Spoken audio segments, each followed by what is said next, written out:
slip through here. First Bundesliga game. First Bundesliga goal.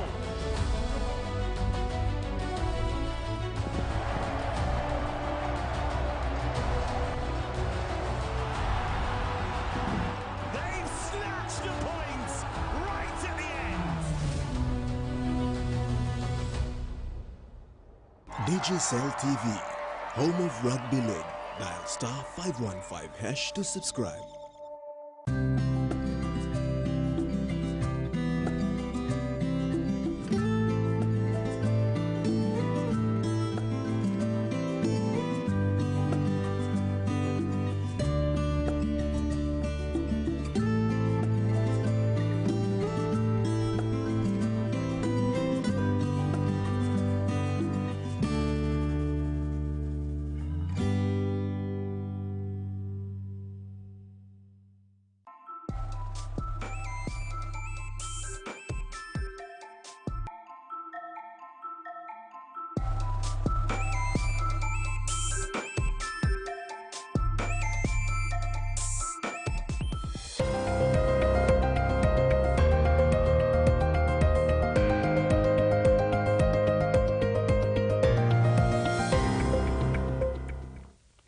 Hello and welcome. This is the Midday News.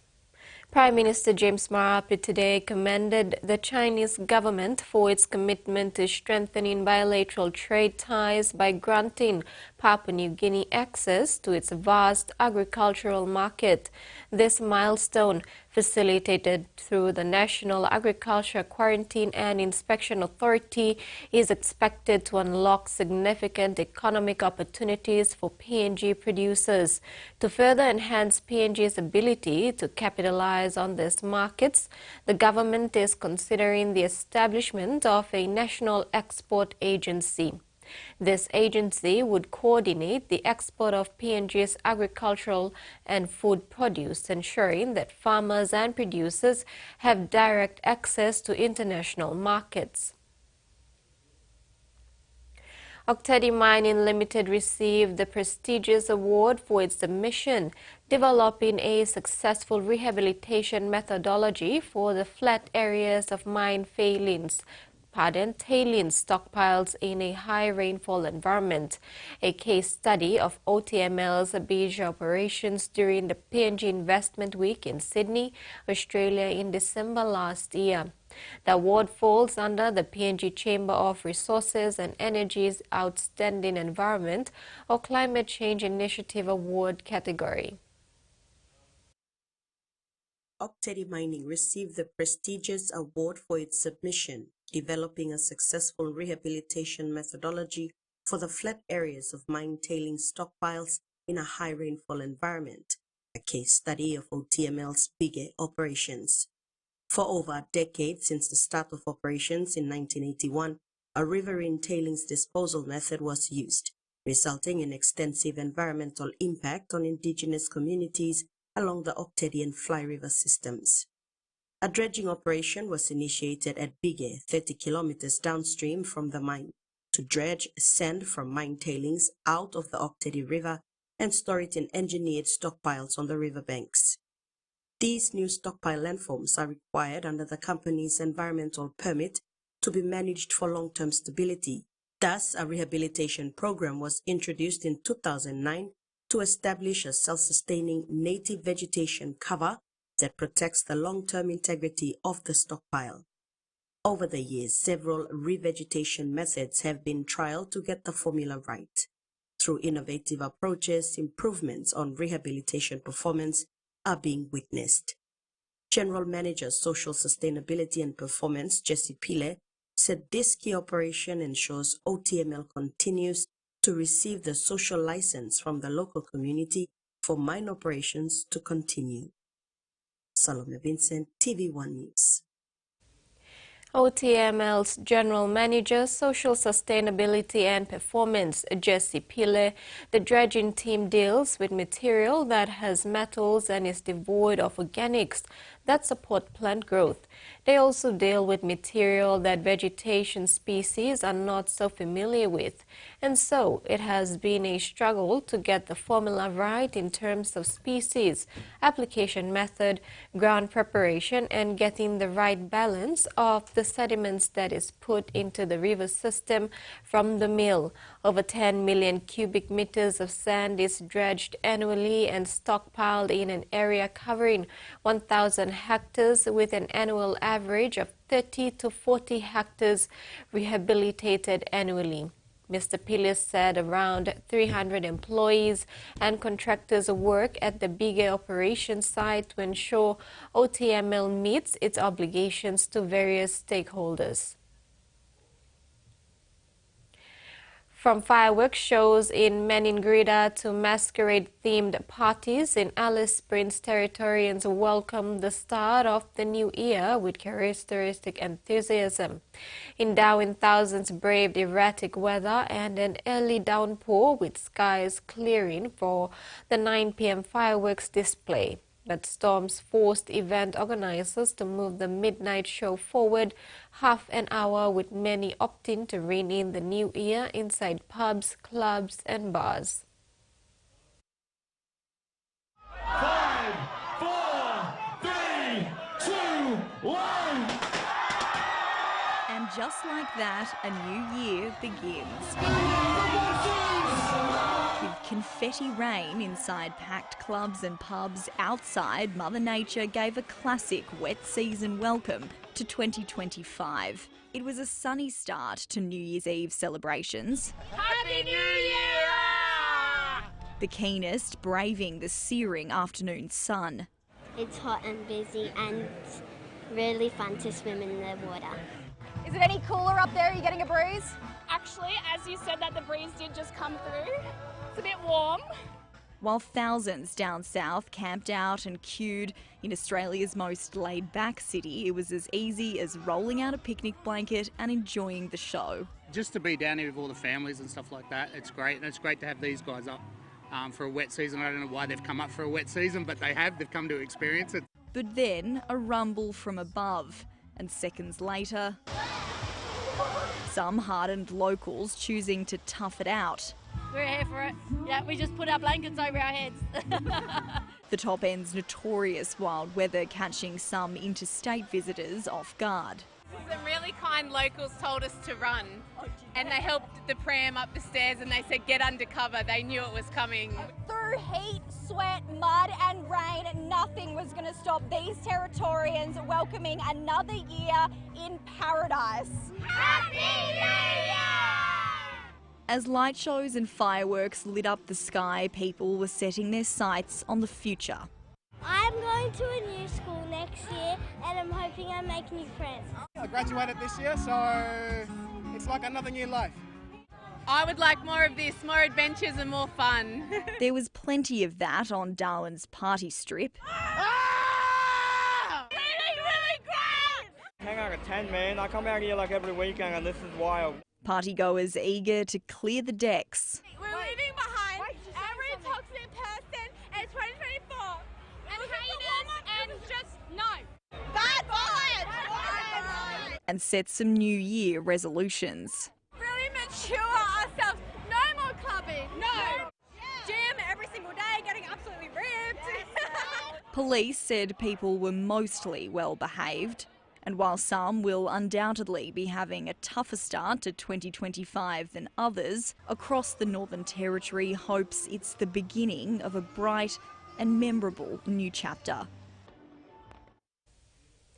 Local rock lobster fishers are relieved to regain access to their main market after a 4-year ban by Beijing. Fresh from the ocean, bound for Beijing. 4 years after China stopped buying live Australian lobsters, commercial quantities of the crustacean are again being shipped. A relief for fishers and exporters who scrambled into action when they got the news. Hurry up and get your pots in the water and get out of being on holidays.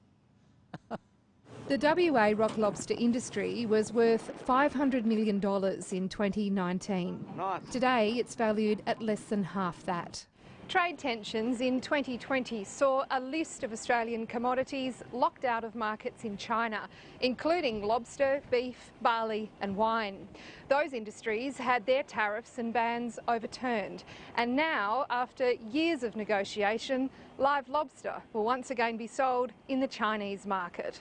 I think it's going to take us a wee while to see what normal actually looks like, but for now we're celebrating the fact that we've rejoined our customers that we've spent decades building those relationships with. China once bought 95% of West Australian lobsters. Red and shaped like little dragons, the crustacean is considered lucky. And with the trade restored just in time for Lunar New Year celebrations at the end of January, WA fishers consider themselves lucky too. To have this resolved and be back in that market now is just tremendous for all parties, including the Chinese consumers. They've been really looking forward to having Western rock lobster back on their tables. Fishers are hoping the pent-up demand from Chinese diners will lead to a lift in prices. The industry says it remains committed to supplying local consumers and the 22 other foreign markets it developed during the ban. An Indonesian tiger owner who faced backlash after revealing 7 cubs died under his care says he's determined to keep owning the wild animals.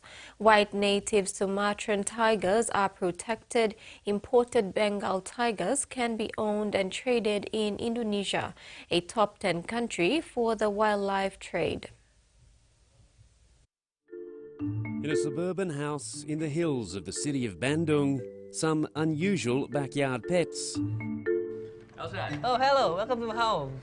Thank you for having us. Yeah, you're welcome. This is the home of Alshad Ahmad, a 29-year-old YouTuber who is Indonesia's Tiger King. Yeah, this is my bearcat. Alshad's been building his home zoo for 5 years. Technically, it's a captive breeding program. There are 4 tigers here at the moment, and possibly more to come. How much can they mate in a day? 30 up to 50 times a day. For how many days? 4 or 5 days. So 4 or 5 days in a row? Yeah. And they can mate 30 to 50 times yeah. per day? Yeah. Wow, that's stamina. But tiger cubs are a bit of a sore point here. Alshad's gained millions of followers online for videos of cubs roaming around the family's luxurious home. But when he revealed that 6 out of 7 born here died, the backlash was swift. What were they saying? I cannot take care of tigers, I murder the tigers, yeah, something like that. He says the mother had problems feeding the cubs, and only when he intervened to bottle wean them with imported tiger milk did 1 cub finally survive. Well, animals is very hard to take care of because they are very fragile. Yeah, they look like strong, but actually they are fragile. Animal rights activists here say authorities in Indonesia are too willing to grant permits to keep tigers in the name of conservation. When up to 6 cubs are dying one after the other, we have to ask what's wrong. We need to review this practice of keeping tigers and ask if the births are followed by deaths. How is it conservation? But Alshad Ahmad says the conditions he operates in are strict and he has big plans for the future. Eventually, at the end, we want to build a zoo. With a range of other animals taking up his family's front and backyards, he's already on the way. The Sydney to Hobart yacht race is over for another year, with the 74th and final boat reaching the finish line this morning. Salt Lines was cheered on by friends and family as a tumultuous chapter of the iconic race came to a close. On the sparkling waters of the River Derwent, Salt Lines sails into Hobart, becoming the 74th yacht to cross the finish line. My Salty! After 5 days and 20 hours at sea, it was an emotional reunion for loved ones. It's been very stressful. We haven't slept either. I miss him!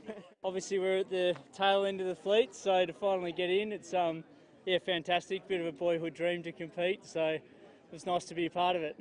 The crew had hoped to reach Hobart for the New Year's Eve celebrations, but calm conditions delayed their arrival. We thought, yeah, it was a chance to make the fireworks, but nah.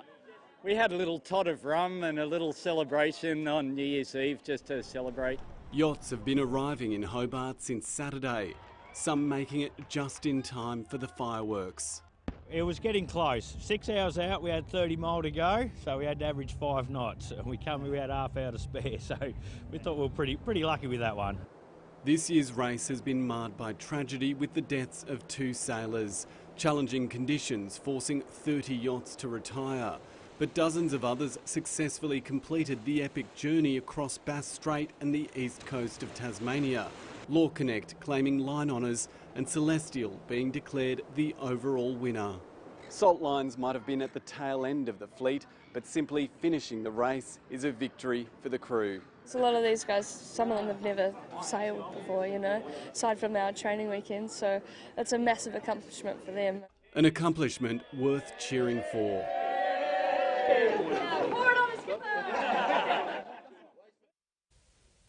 And that ends the news update. Do join us at 6 tonight for the main news bulletin. Bye for now.